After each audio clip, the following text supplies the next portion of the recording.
नमस्कार और स्वागत है आपका change India an agenda for the next prime minister में। आज हम देखेंगे कृषि क्षेत्र किस तरह से इस कमजोर और स्टैग्नेंट क्षेत्र में हम एक नई जान फूंक सकते हैं, हम नई एनर्जी ला सकते हैं। हमारा जो एजेंडा है वो विशेषज्ञों ने तैयार किया है और हम इस एजेंडा के साथ प्रधानमंत्री के पास जाएंगे, उनको ये प्रेजेंट करेंगे।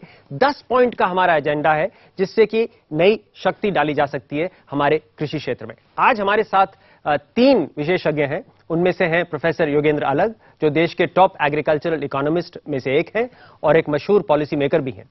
साथ में हैं अजय वीर जाखड़, जो भारत कृषक समाज के चेयरमैन हैं, और येस बैंक के फूड एंड एग्रीकल्चरल स्ट्रैटेजी के प्रेसिडेंट नितिन पुरी भी आज हमारे साथ हैं। और उनके साथ जुड़ रहे हैं हमारे धीरज नायर, जो कि नेटवर्क 18 के थिंक इंडिया फाउंडेशन के सीईओ हैं और इस प्रोजेक्ट में के कर्ता धर्ता और सूत्रधार हैं। हमारे साथ स्टूडियो में एक ऑडियंस भी है, जिनमें से कई लोग तो ऐसे हैं जिन्होंने हमारी वेबसाइट thinkindia.in.com पे अपने सुझाव भेजे, ट्विटर पे सुझाव भेजे और आज हमारे साथ यहां हैं। मैं ये कहना चाहूंगा कि अगर आप भी हमारे इस अभियान के साथ जुड़ना चाहते हैं तो आप भी हमको ट्विटर और हमारी वेबसाइट पे सुझाव भेजिए। हम आपको अगले शोज में आमंत्रित करेंगे और ये जो एजेंडा हम तैयार कर रहे हैं, जून में जब हमारे नए प्रधानमंत्री ऑफिस में आ जाएंगे तो जाके हम उनको ये एजेंडा देंगे।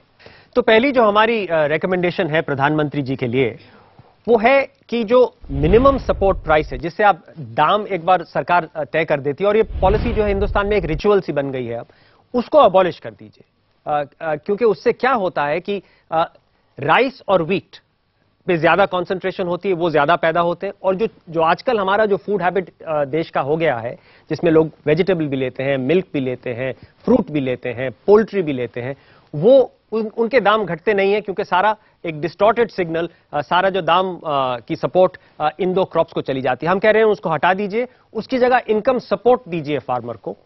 उसके साथ जुड़ा हुआ एक पॉइंट है कि जब भी कोई शॉर्टेज कंट्री में होती है तो सरकार जाके एक्सपोर्ट को बैन कर देती है, और जहां कभी दाम कुछ बढ़ते हैं कमोडिटीज के तो कहती है कि वो स्पेकुलेशन हो रही है फ्यूचर्स मार्केट में, और फ्यूचर्स मार्केट में बैन लगा देती है। हमारा कहना है कि ये बैन लगाना सही नहीं है। फ्यूचर्स मार्केट को रिफॉर्म करिए, उनको अच्छी तरह रेगुलेट करिए, लेकिन बैन ना करिए, क्योंकि फ्यूचर्स मार्केट से आपको ठीक प्राइस सिग्नल मिलता है।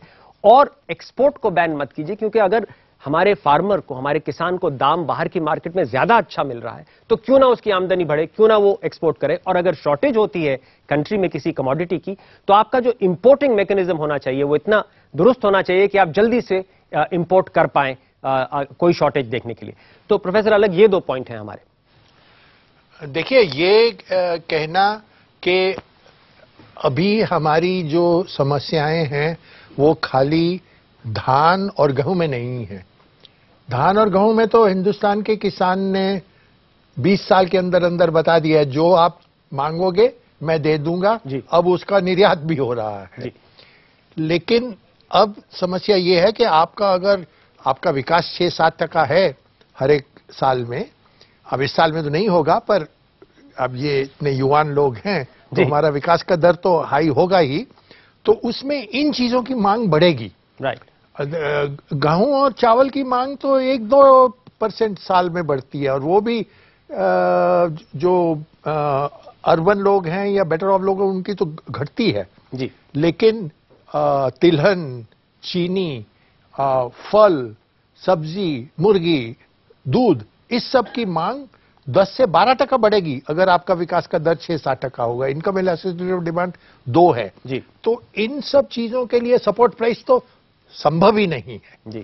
तो आपको, जैसे आप कह रहे हैं, नीति बनानी पड़ेगी कि इन लोगों को सपोर्ट किया जाए, आर्थिक सपोर्ट दी जाए और टेक्निकी सपोर्ट भी दी जाए जी। मिनिमम सपोर्ट प्राइस, जो कि एक राजनीतिक मुद्दा भी है, क्योंकि एक आदत पड़ गई है हमारी कंट्री में कि हर साल सरकार अनाउंस करती है और हमेशा एक प्राइड के साथ अनाउंस करती है कि आज हमने इसका 7% बढ़ा दिया, 10% बढ़ा दिया, 12% बढ़ा दिया। जैसे जैसे चुनाव आते हैं तो ये परसेंटेज बढ़ती जाती है। तो इसको किस तरह से राघव, ऐसा है कि जिसको टर्म्स ऑफ ट्रेड कहते हैं ना जी, कि एक कृषक जो खरीदता है उसको क्या भाव मिलते हैं और जो बेचता है उसको क्या भाव मिलते हैं, उनका जो रेशियो है जी। कोई टर्म्स ऑफ ट्रेड इतने ज्यादा कृषि के तरफ नहीं गए कि हम ये कहें कि मिनिमम सपोर्ट प्राइस से उसको वो बहुत बड़ा राजा बन गया है। उल्टा, अगर प्रॉफिट है तो कृषि के बाहर है अभी भी जी। लेकिन फिर भी समस्या ये नहीं है अभी गेहूं और चावल में, जब तक नए मैकेनिज्म्स नहीं होंगे, क्योंकि गेहूं और चावल विश्व के अंदर भी पॉलिटिक्स है भाई, there is the politics of food, right. और जब आप भीख मांगते हैं तो आपको रगड़ते हैं जी। ये हमारा भी इतिहास है, राइट। जब हमारे किसानों ने हमको सेल्फ रिलायंट बनाया, उसके बाद भी बिकेम जेन्युइनली सेल्फ रिलायंट। खाली एटॉमिक बॉम्ब से नहीं होता, वो बहुत बड़ी बात है। फूड सिक्योरिटी बहुत उसको आप इतना जल्दी बंद कर दें वो मैं नहीं कहूंगा, लेकिन ये आपकी बात सही है कि खाली गेहूं और चावल में मिनिमम सपोर्ट प्राइस होगा और चीजों में आप कुछ नहीं करेंगे तो वो तो गलत बात है।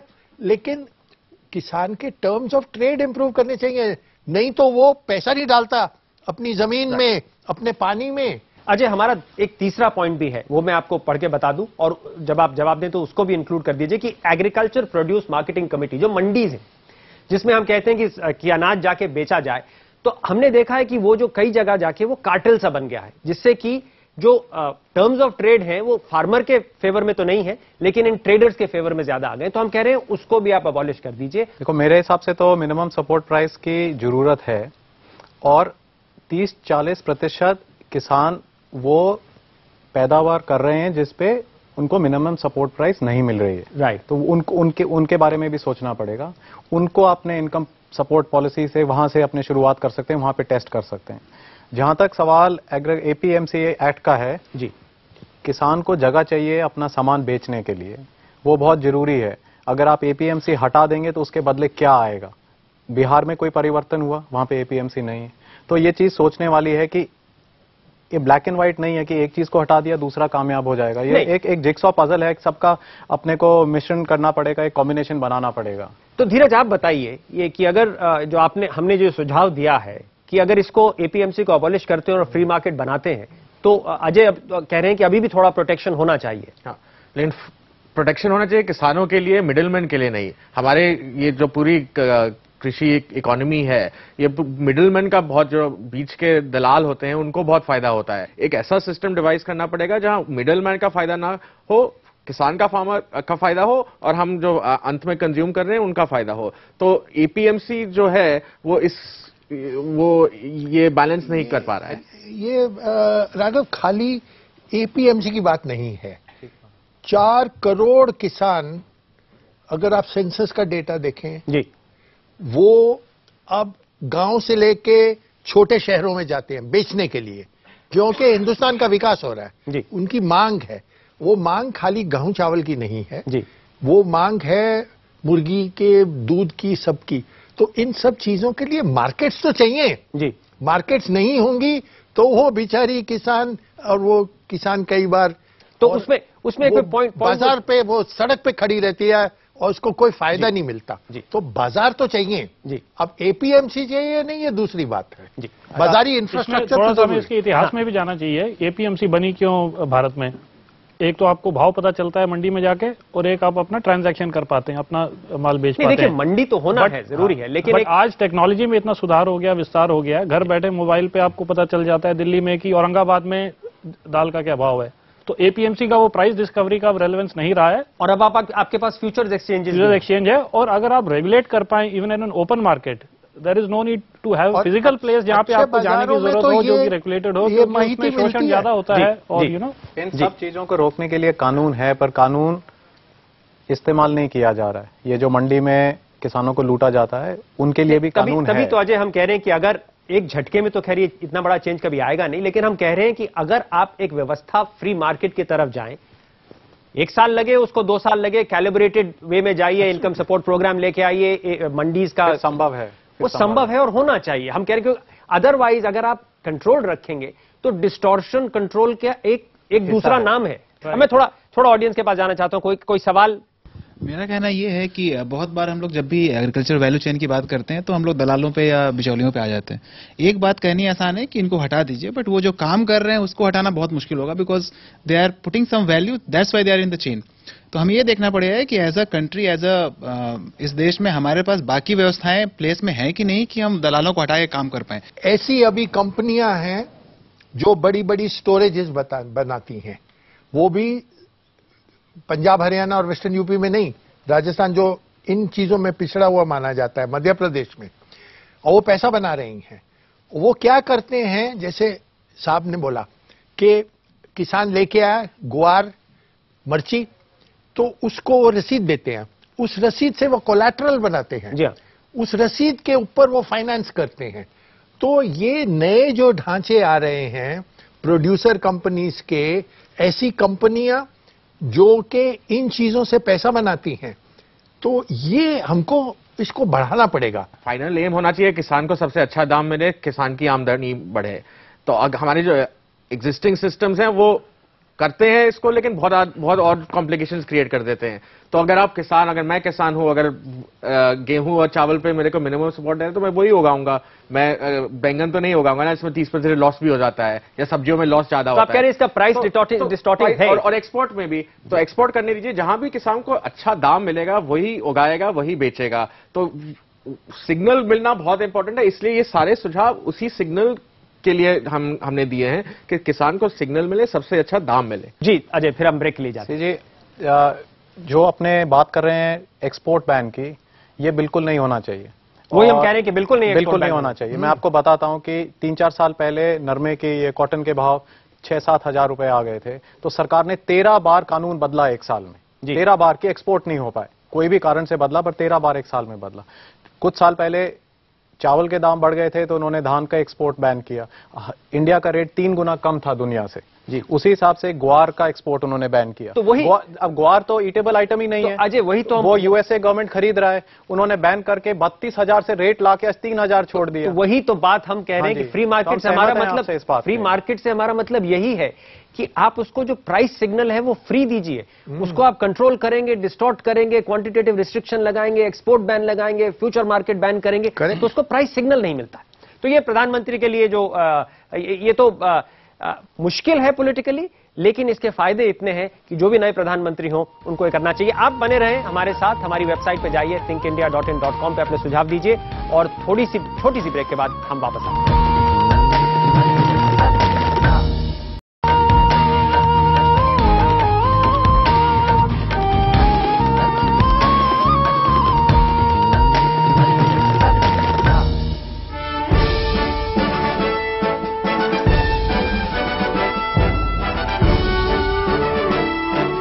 स्वागत है आपका change India an agenda for the next prime minister में। आज चर्चा का विषय है हमारा कृषि क्षेत्र, उसमें किस तरह से एक नई एनर्जी, उसको किस तरह से एक नया फ्रेमवर्क दिया जा सके जिससे कि वो हमारी इकोनॉमी का सबसे बड़ा स्तंभ बन सके।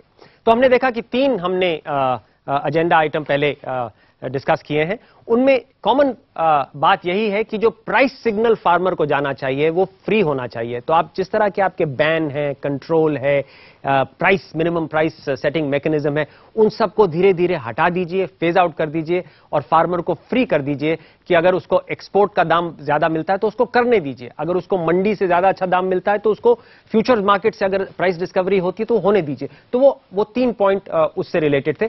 अब जो मुद्दा हम उठाने जा रहे हैं बहुत ही कंट्रोवर्शियल है, और वो है genetically modified crops, GM crops जिसको कहा जाता है। कॉटन में तो हिंदुस्तान में जीएम क्रॉप्स ने बहुत ही कमाल कर दिया है। कुछ साल पहले हमारे साइंटिस्ट ने ब्रिंजल बैंगन को भी जीएम की सीड को क्लियर कर दिया था, लेकिन सरकार ने उसको अलाउ नहीं करा, उसको बैन कर दिया। हम देख रहे हैं कि दुनिया भर में जीएम क्रॉप्स से प्रोड्यूस जो है बहुत ज्यादा, प्रोडक्टिविटी जो है बहुत ज्यादा बढ़ रही है। चीन हो, अमेरिका हो, वो लोग तो बहुत ज्यादा इस्तेमाल करते हैं जीएम सीड्स का, लेकिन हमने उसको बैन कर दिया है। और ये एक मुद्दा बन गया है जिसमें एक्टिविस्ट्स जो उसके अगेंस्ट हैं वो बहुत कहते हैं, और जो फॉर है वो आवाज थोड़ी दब जाती है। प्रोफेसर अलग, बिल्कुल सही बात है आपकी। हिंदुस्तान की जमीन जो है कृषि में वो कम होती जा रही है। पहले 10 साल में 2% कम होती थी, अब 3-3, 4-4 साल में कम होने लगी है, जैसे जैसे हमारे छोटे शहर बढ़ते हैं और सो। और पानी की भी हमारे वहां समस्या है। तो टेक्नोलॉजी जो नई आएगी जिससे हमको 4 से 5% का विकास का दर चाहिए। अब इन्वेस्टमेंट तो किसान कर रहा है। पिछले 7-8 साल में इन्वेस्टमेंट का रेट 17 से 20%, 20% चला गया कृषि उत्पादन का। लेकिन अगर नई टेक्नोलॉजी नहीं आएगी तो हमारा विकास का दर नहीं हो पाएगा। जो लोग जीएम क्रॉप्स को के अगेंस्ट हैं, वो कहते हैं कि क्या होता है कि आपने मल्टीनेशनल कंपनी है जिसकी वो टेक्नोलॉजी है, किसान को एक्सप्लॉइट करेगी क्योंकि अब सीड की टेक्नोलॉजी उसके हाथ में है, तो किसान उस पर डिपेंडेंट हो जाता है। देखिए, इसमें शुरू में अब जैसे बीटी कॉटन था, वो खाली मल्टीनेशनल टेक्नोलॉजीज तो नहीं थी, हमारी हिंदुस्तानी कंपनियां भी हैं। और ये क्या होता है कि 4 से 6 बड़ी कंपनियां होती हैं, उसमें कुछ हिंदुस्तानी कंपनी होंगे और कुछ मल्टीनेशनल्स भी होंगे, लेकिन उसके बाद हर एक स्टेट में छोटी छोटी कंपनियां होती हैं जो किसान के पास लेके जाती हैं जी, और उसको आपको रेगुलेट करना पड़ेगा। मुझे तो डर ये लगता है कि क्योंकि ये किसान तो उसको वो बीज मिलता है तो वो करता ही है। अब जैसे आप कह रहे हैं 15 लाख किसान गुजरात में, आंध्रा में, महाराष्ट्र में उन्होंने बीटी कॉटन कर दिया, जब सरकार ने उसको अप्रूव भी नहीं किया था। That's right. और कुछ लोगों ने जाके कहा कि हम तो जला देंगे। कुछ किसान मेरे पास आए अहमदाबाद में कि सर ये जला देंगे। मैंने कहा वो माई का लाल पैदा नहीं हुआ जो किसान के खेत को जला। तो आप कह रहे किसान तो वहीं जाएगा जहां उसकी पैदावार बढ़ेगी। तो उसको आप रेगुलेट करिए।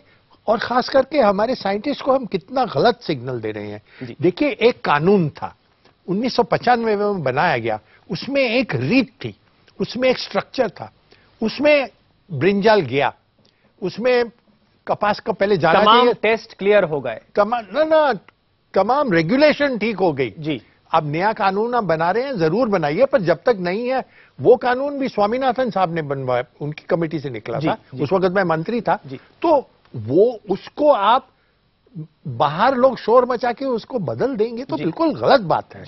अजय, ये बताइए, एक मिथ्या सी फैली रहती है कि किसान जो है वो अगेंस्ट है जीएम क्रॉप्स के। आप तो किसान को रिप्रेजेंट करते हैं, आप बताइए। मैं खेती भी करता हूं जी पर किसान हर टेक्नोलॉजी को अपनाने के लिए तैयार है कि उसका मुनाफा बढ़ जाए, पहली बात। दूसरी बात है कि जैसे आपने पहले बोला कि 2 मुद्दे हैं, टेक्नोलॉजी सेफ है कि नहीं है और कुछ कंपनियों के पास उसकी मोनोपोली है कि नहीं है। तो ये दोनों मुद्दों को जोड़ के उसको और कॉम्प्लिकेट कर दिया जाता है जी। तो अगर टेक्नोलॉजी है, सेफ है कि नहीं है, पूरी दुनिया में जीएम की वस्तुएं खाई जा रही हैं। और जैसे अलग साहब ने कहा कि वो तो हमारे साइंटिस्ट ने ब्रिंजल का, बैंगन का पूरा ट्रायल्स कर लिए थे, सारी रेगुलेटरी अप्रूवल्स आ गई थी, तब भी रोक दिया गया। इसीलिए मेरा तो किसान होते हुए यही कहना है कि हम हर टेक्नोलॉजी को अपनाने के लिए तैयार हैं। उसके लिए देश में एक रेगुलेशन सिस्टम, रेगुलेटरी मैकेनिज्म होना चाहिए, बहुत एफिशिएंट हो, उसके थ्रू आए और हमें वो टेक्नोलॉजी मिले, क्योंकि कल हमें कंपटीशन करना है दुनिया भर के किसानों के साथ। तो अगर हमें टेक्नोलॉजी नहीं मिली, हमें वो चीजें नहीं मिली, तो हम उनसे कम्पीट ही नहीं कर पाएंगे। तो देखिए, प्रधानमंत्री पिछले हफ्ते जाते हैं एक साइंटिस्ट की कॉन्फ्रेंस में और ये कहते हैं कि we should not have unscientific prejudices, और उन्होंने ओपनली कहा कि मैं जीएम क्रॉप्स का सपोर्टर हूं। प्रधानमंत्री बोलते हैं कि वो सपोर्टर है, लेकिन उन्हीं का कैबिनेट है जो 5 साल पहले बैन कर देता है। तो कहां इसका मेल है? मेरे हिसाब से कैबिनेट में और कृषि फार्मर्स होने चाहिए, किसान होने रिप्रेजेंटेशन होनी चाहिए। इसमें आपको 2 एग्जांपल्स देता हूं मैं आपको। आप और हम जो एडिबल ऑयल रोज खाते हैं, 50% of that edible oil import होता है और वो 100%, नॉट इवन 99.9, 100% जीएम सीड से आता है। तो हम सबके खून में कहीं ना कहीं जीएम ऑलरेडी दौड़ रहा है। Point number 1। Point number 2, BT brinjal की हम बात कर रहे हैं। BT brinjal is already there in Bangladesh. I think we are very ingenious. In the next few weeks और मंथ्स और years, whether the government does it or not, BT brinjal will come into India via West Bengal. Raghav, जैसे हमने पहले भाग में कहा था इस प्रोग्राम के, सब हमारे एम होना चाहिए कि फार्मर को सबसे अच्छी टेक्नोलॉजी मिले या सबसे अच्छी आमदनी मिले, तो जीएम से भी आमदनी बढ़ेगी, आउटपुट बढ़ेगा। अब कंज्यूमर जहां तक की बात है, हम इतनी सारी चीजें खाते हैं, विश्वास रखना पड़ता है साइंटिस्ट में, क्योंकि आफ्टर ऑल हम सब तो एक्सपर्ट नहीं है ना। अगर साइंटिस्ट ने बोला है कि सेफ है और दुनिया भर में खा रहे हैं, तो कुछ ठीक ही होगा। तो मैं ऑडियंस के पास आना चाहता हूं। आपने सुना, इस डिबेट को सुना, जीएम क्रॉप्स में आप लोगों में से कितने लोग उसको सपोर्ट करते हैं कि हां, हिंदुस्तान में भी जीएम क्रॉप्स होनी चाहिए? और ये जो है, ये 100% नियरली 100% सपोर्ट है। तो हमें पूरा उम्मीद है कि जो नए प्रधानमंत्री होंगे वो इस सपोर्ट को समझेंगे। पैनल में भी इसका पूरा सपोर्ट है। तो एक 100% यूनानिमिटी है यहां पे कि जीएम क्रॉप्स जो कि दुनिया भर में चल रही हैं, वो हिंदुस्तान में क्यों बैन होती है। दूसरा पॉइंट, जो कि हमारा आज का 5वां पॉइंट है, और ये भी बहुत ही कंटेंशियस, बहुत ही कंट्रोवर्शियल मुद्दा है, ये है फूड सिक्योरिटी बिल, खाद्य कानून, जो कहता है कि 70% हिंदुस्तान की जो पॉपुलेशन है उसको गेहूं और चावल बहुत ही सस्ते दाम, 2 रुपए या कुछ ऐसे पे मिलना चाहिए। उसमें लोगों का जो कहना है, जो उसके क्रिटिक हैं, वो कहते हैं कि देखिए इसमें तो कोई दो राय नहीं है कि जो गरीब है उसको तो सपोर्ट मिलना चाहिए, और हिंदुस्तान में गरीब जो है करीबन 30% है। तो जो उसके खिलाफ है इस बिल के, वो कहते हैं कि बाकी 40% को क्यों देते हैं आप, जो कि मंडी में जाके पूरा दाम दे सकते हैं। अलग साहब, देखिए साहब, इसमें तो मेरा तो बड़ा कंट्रोवर्शियल विचार है। वो ये बहुत इस पे हमारे पास अनुभव है, कितनी स्टडीज हैं पीडीएस की, कि जहां जहां नियर यूनिवर्सल कवरेज थी वहीं गरीब लोग इसका फायदा उठा सके। तो ये बड़ी बात है कि जहां जहां कवरेज ज्यादा नहीं है उसमें सबसे गरीब आदमी निकाल दिया जाता है। ये तो एक क्रिटिसिज्म है हमारी सिस्टम का कि जो गरीब तक है वो पहुंचता नहीं है, बेनिफिशियरी आइडेंटिफाई नहीं होता। तो ये नहीं होना चाहिए कि उसका सुधार हो। आपने तो लॉ बना दिया जिसमें 70% को हमेशा के लिए, पर अब ये लॉ बदलना बड़ा कैसे मुश्किल हम होगा। कह रहे हैं कब से, 1972 में मैंने एक कमेटी में कहा था कि अमीर लोगों को निकाल दो जी गुजरात में, जिसके पास उस जमाने साइकिल का लाइसेंस, रेडियो का लाइसेंस, जी, उसको नहीं मिलना चाहिए। उनको नहीं मिले तो बाकी गरीबी की पॉपुलेशन के पास पहुंच जाते हैं। लेकिन फिर भी जो सबसे ज्यादा गरीब, अब गांधी जी जाते थे ना किसी गांव में तो कहते थे कि जिस घर में चूल्हा नहीं जलता है उस घर में पहले एक बोरी बाजरी की लेके जाओ जी, फिर उसको तुम बात करो। तो हम भी तो वही कह रहे हैं ना सर कि सबसे गरीब को दीजिए, अमीर को क्यों दे रहे हैं? कैसे कैसे? पर ये तो अगर हो सकता सरकार तो का कब का हो जाता। आप इसका जवाब दीजिए। देखो जी, ज्यादातर जो भूखमरी से दुखी हैं, जो गरीब हैं, वो किसान ही हैं। उन्हीं को ही पैदावार करना है और उन्हीं को ये फूड सिक्योरिटी बिल, उन्हीं को ये अनाज पहुंचाएगा। जी, नहीं, पर भूमिहीन लैंडलेस खेत मजदूर भी तो हैं। हाँ, पर वो गांव में ही काम कर रहे हैं। जी, हम कह रहे हैं कि उनको आत्मनिर्भर करो, कि वो खुद का ही गांव में बना पैदावार करके खा सके अनाज। जी, उसको इंडिपेंडेंट करो, उसको आत्मनिर्भर करो, उसको किसी के दान पे मत छोड़ो। तो कितने साल तक सरकार ये देगी? तो फूड सिक्योरिटी बिल का एक और क्रिटिसिज्म भी है कि आप जब इतनी मात्रा में गेहूं और चावल हिंदुस्तान में अब प्रोक्योर करेगी सरकार, क्योंकि सरकार ने अब लॉ बना दिया, बाय लॉ 70% पॉपुलेशन को इतना सस्ता आपको गेहूं और चावल देना पड़ेगा। तो ये तो एक और डिस्टॉर्टिंग सिग्नल इकोनॉमी में जाता है कि ये दो जो कमोडिटीज हैं इस पे ज्यादा डिस्टॉर्शन। किसान को क्या फर्क पड़ेगा? आप देखिए कि जो अनाज सरकार को 24 रुपए का पड़ रहा है जी डिस्ट्रीब्यूशन के टाइम, वही अनाज वो लोगों को 2 रुपए का देगी, तो किसान का अनाज कौन खरीदेगा? अब आप इस पे रेफरी हैं, आप हमें बताएं। अलग साहब जैसे दिग्गजों के सामने मैं तो क्या रेफरी होगा, लेकिन मेरा यही पॉइंट है कि ये खाद्य सुरक्षा, मैं नहीं मानता ये खाद्य सुरक्षा है। 2014 के एरा में आप सस्ता चावल और गेहूं दे रहे हैं। 1984 में भी एनटीआर ये दे रहे थे और ये चुनाव जीते थे। तो 30 साल में हम वहीं फंसे हैं कि लोगों को सस्ते में गेहूं देंगे, बाकी चीजों को क्या, सब्जियों का क्या, फलों का क्या, मीट मछली का क्या, दूध का क्या, एग। तो अगर आप खाद्य सुरक्षा की बात कर रहे हैं और अगर आप जेन्युइनली बिलीव करते हैं तो इस सब का कंजम्पशन होना चाहिए। लेकिन इसका तो सरकार माई बाप बन के नहीं कर सकती। चलिए, तो अब ये डोल से नहीं कर सकती। ये इन्वेस्टमेंट, ये जो पैसा इसमें खर्च रही है, अगर प्रोडक्टिव इन्वेस्टमेंट लगाए, इरिगेशन सिंचाई में लगाए, कोल्ड स्टोरेजेस में लगाए, तो जो किसान है उनकी आमदनियां बढ़ेंगी और वो जेन्युइन खाद्य सुरक्षा जो है उनके पास पहुंचेगी। तो अब ये बताइए कि नए प्रधानमंत्री आते हैं, ये तो एक ऐसा कानून बन गया है जो पॉलिटिकली इतना मुश्किल होगा किसी भी पॉलिटिशियन के लिए इसको रोल बैक करना। तो अब वो क्या कर सकते हैं? क्या वो उसको किस तरह से उसको अमेंड करेंगे, बदलेंगे, लेकिन पॉलिटिकल ऑपोजिशन ज्यादा ना हो? क्या करेंगे? आई थिंक एक तो कवरेज कम करने का केस है और उसमें शायद पॉलिटिकल रेजिस्टेंस कम हो, क्योंकि अगर आप पूरी तरह तो नहीं हटा सकते और दूसरा है कि आप जो सिस्टम्स की बात हुई उसको भी बहुत ज्यादा फोकस करना पड़ेगा। और यहां पे केंद्र सरकार शायद इतना ज्यादा ना भी कर पाए, जो राज्य सरकारें हैं वो ज्यादा कर पाएंगी। जैसे छत्तीसगढ़ में बहुत एफिशिएंट सिस्टम है पीडीएस का, तो अगर आप राज्य सरकारों को बोलें कि ये सिस्टम ठीक करिए, आप ये जो सस्ते तो उनको दो प्रोंग्ड एक तो सिस्टम ठीक करें तो लीकेज कम होगा और फोकस भी ज्यादा होगा। तो सिंपल क्वेश्चन, नए प्रधानमंत्री आते हैं तो क्या उनको फूड सिक्योरिटी बिल को बदलना चाहिए, जिसकी कवरेज कम होनी चाहिए, जो सबसे गरीब है उसको मिलना चाहिए और बाकी लोगों को नहीं? कितने लोग हाँ कहते हैं? तो यहां तो कम से कम 100% लोग कहते हैं कि प्रधानमंत्री के लिए चैलेंज है, लेकिन उनको इस चैलेंज को एक्सेप्ट करके इस लॉ को सुधार करना चाहिए। तो प्रधानमंत्री, आपके लिए हमने ये एक भारी मैंडेट जो है यहाँ पे हमारी ऑडियंस ने और हमारी पैनल ने बनाया। हम एक ब्रेक में जाते हैं। आप हमारी वेबसाइट thinkindia.in.com पे जाइए, अपने सुझाव दीजिए और बने रहिए हमारे साथ। छोटी सी ब्रेक के बाद हम वापस आते हैं।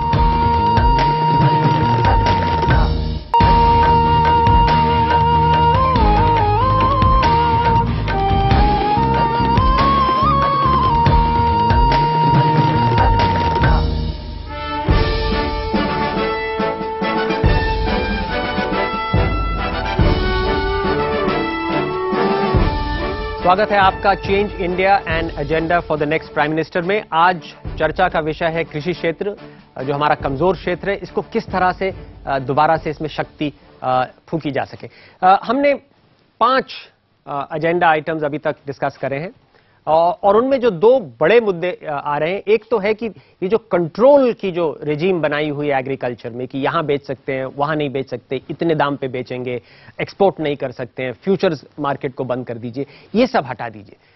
जो प्राइस सिग्नल है, जो क्वांटिटी सिग्नल्स हैं, उनको फ्री कर दीजिए। एक बड़ा रिकमेंडेशन आया। और दूसरा, काफी हमारी डिबेट हुई जेनेटिकली मॉडिफाइड पे, उसमें तो पूरा यूनानिमिटी थी यहाँ पे कि वो होनी चाहिए, जेनेटिकली मॉडिफाइड क्रॉप्स हिंदुस्तान में आनी चाहिए। और जो एक और मुद्दा था फूड सिक्योरिटी बिल का, उसमें लगा कि उसकी जो कवरेज है 70% से कम होनी चाहिए, सिर्फ उन पे होनी चाहिए जो बहुत गरीब है। लेकिन यह हाउस पूरी तरह मानता है कि यह बहुत ही भारी चैलेंज होगा नए प्रधानमंत्री के लिए। अब मैं आता हूं 4 और पॉइंट्स पे। ये सारे पॉइंट्स जो हैं एक एम्पावरिंग ऑफ फार्मर और इंप्लीमेंटेशन वाले। एक तो बड़ा सीधा सुझाव है कि हर डिस्ट्रिक्ट में और कुछ लोग तो कहते हैं कि हर 2 गांव में एक एग्रीकल्चर एक्सटेंशन ऑफिसर होना चाहिए और इसका जो इसके जो रिसोर्सेज हैं, जो इसमें खपत है, वो केंद्रीय सरकार को देनी चाहिए। फिर कहते हैं कि जो इरिगेशन सिस्टम्स हैं वो वहीं के फार्मर को मैनेज करने दीजिए, सरकारी लोग ना मैनेज करके वहीं के फार्मर उसको मैनेज करें, विलेज लेवल पे मैनेज करें, तो उससे एफिशिएंसी बढ़ती है। ये जगह जगह स्टडीज ने दिखाया है। और हम कहते हैं कि सिर्फ किसान को इंसेंटिवाइज करिए कि वो हॉर्टिकल्चर, पोल्ट्रीज, फिशरीज, एनिमल हस्बेंड्री में अपने आप को ज्यादा टाइम लगाए, ज्यादा उसमें इन्वेस्ट करे और उसको कम से कम एक एनिमल में तो हर एक फार्मर को इन्वेस्टमेंट करनी चाहिए। और जो मशीन वो खरीदता है, वो जो मैकेनाइजेशन वो करता है, वो इंडिविजुअल किसान को, अकेले किसान को उसका बोझ नहीं उठाना चाहिए, क्योंकि उसी से वो जो है कर्ज में दब जाता है। तो किसान को एक ट्रैक्टर या ऐसी मशीन नहीं खरीदनी चाहिए, एक कोऑपरेटिव को खरीदनी चाहिए, क्योंकि किसान जो है 10, 12, 15 दिन, 20 दिन, 30 दिन साल में उसको यूज करता है, पूरी तरह नहीं करता है। लेकिन अगर वो खरीदता है, अगर बैंक उसको लोन देके उससे खरीदारी करवाता है मशीन की, तो वो एक बहुत बड़ा कारण है जिससे वो कर्ज में दब जाता है। तो ये 4 पॉइंट है अलग सा। कनाल की डिस्ट्रीब्यूटरी में अगर आप देते हैं किसान को तो उसको पैसे भी साथ में दो, जो पैसा अभी बाबू लोगों को दे रहे हैं जी। तो उससे हम जानते हैं कि एफिशिएंसी, राघव आप समझ, 40-50% बढ़ जाती है। 40% एफिशिएंसी पानी के पहुंचने की जगह 65%। तो ये तो फिर वॉर फुटिंग पे कर देना चाहिए। वॉर फुटिंग पे होना चाहिए। और मैकेनाइजेशन भी जब आप कह रहे हैं, देखिए जैसे जैसे हमारी अर्बनाइजेशन बढ़ती है, लेबर गोज टू जहां उनको वेज रेट मिलता है जी। तो कई छोटी मशीनें होती हैं, खाली बड़े बड़े ट्रैक्टरों की बात नहीं है जी, छोटी छोटी मशीनें होती हैं। मैकेनाइजेशन यूरोप में तब हुई थी जब रियल वेजेस बढ़े थे जी यूरोप में, अब वो हिंदुस्तान में अब हो रहा है। ये बात जरा थोड़ी समझ कम आती है। मैं अजय ये आप पे आता हूं इस बात पे, और बाकी मुद्दों पे भी आप अपना सुझाव दीजिए कि फार्मर जो है हिंदुस्तान में पॉलिटिकली सबसे ज्यादा रिप्रेजेंटेड है, पार्लियामेंट में भी, स्टेट लेवल पे भी, पॉपुलेशन भी उसकी सबसे ज्यादा है। तो ये क्या होता है कि अगर कंपनीज बिल बनता है तो फार्मर जो लॉबी है अपनी आवाज उसमें बुलंद क्यों नहीं कर पाती? नहीं, मैं इस बात से सहमत नहीं हूं कि पार्लियामेंट में किसान ज्यादा हैं। लोग अपने आप को लिखते हैं कि वो किसान हैं, पर उनकी आमदन और कहीं से आती है, केवल खेती से नहीं आती है। और हर 2 गांव में हम कहते हैं कि एक एक्सटेंशन ऑफिसर दो, जिससे पेस्टिसाइड, केमिकल का प्रयोग कम हो और पैदावार बढ़े। आजकल क्या हालत है? कितने गांवों पे ऐसा एक्सटेंशन ऑफिसर मिलता है? आप कोई भी गांव में जाके पूछ लो, किसी ने कोई एक्सटेंशन ऑफिसर उसको मिलता ही नहीं है। तो ये स्कीम ही नहीं है। ये स्कीम सरकार की अब बहुत इसमें कमी है इस एक्सटेंशन में। दूसरा सवाल आपका मैकेनाइजेशन का है कि आजकल अधिक से अधिक किसान छोटे हैं और उनकी जमीन इतनी थोड़ी है कि अगर वो कोई ट्रैक्टर या कोई मशीनरी खरीद लेते हैं तो उसका वो ब्याज भी साल में पूरा नहीं कर पाता है। तो ये यस बैंक जैसे बैंक है, तो इनकी हमें बहुत मदद की जरूरत है। तो इन लोगों को लोन, कलेक्टिव ओनरशिप होनी चाहिए, कोऑपरेटिव हो, प्राइवेट कंपनी हो, सर्विस प्रोवाइडर हो, जो मशीन खरीदे और किसान उसका पैसा दे और वो उसको प्रयोग करे। तो क्या आप ये लेते हैं, जरूर भाव लेते हैं कि नहीं करेंगे? जरूर ये पहल लेंगे, will surely do this. But individual किसान को नहीं लेंड करेंगे, उसकी सोसाइटी। इनोवेटिव मॉडल्स हैं, पार्टनरशिप्स हैं, पीपीपी इनिशिएटिव्स हैं, कॉर्पोरेट सेक्टर के इन्वॉल्वमेंट, बहुत सारे तरीके हैं जिससे इसको किया जा सकता है। दूसरी बात, जो इंक्रीजिंगली मुझे लग रहा है कि जो पब्लिक सिस्टम है एक्सटेंशन प्रोवाइड करने का, it is out of place today, it is not relevant today. Rather जो प्राइवेट सेक्टर इन्वॉल्वमेंट है फूड प्रोसेसिंग में, वैल्यू चेन में, in various things in agriculture, they need to get into extension, और बहुत सारी companies बहुत सारा काम कर रही हैं। ये तो सारे प्रोसेस। अजय, आप कुछ जल्दी से मैं कह रहा हूं कि जो आपने हॉर्टिकल्चर का, पोल्ट्री का, फिशरी का, एनिमल हस्बेंड्री का जो पॉइंट लिखा है, ये बहुत ही महत्वपूर्ण है, क्योंकि इसी में फूड इन्फ्लेशन हो रहा है, गेहूं में और चावल में नहीं हो रहा है। और इसमें जो एम्प्लॉयमेंट जनरेशन है वो 5 गुना ज्यादा है दूसरी एग्रीकल्चर एक्टिविटीज से।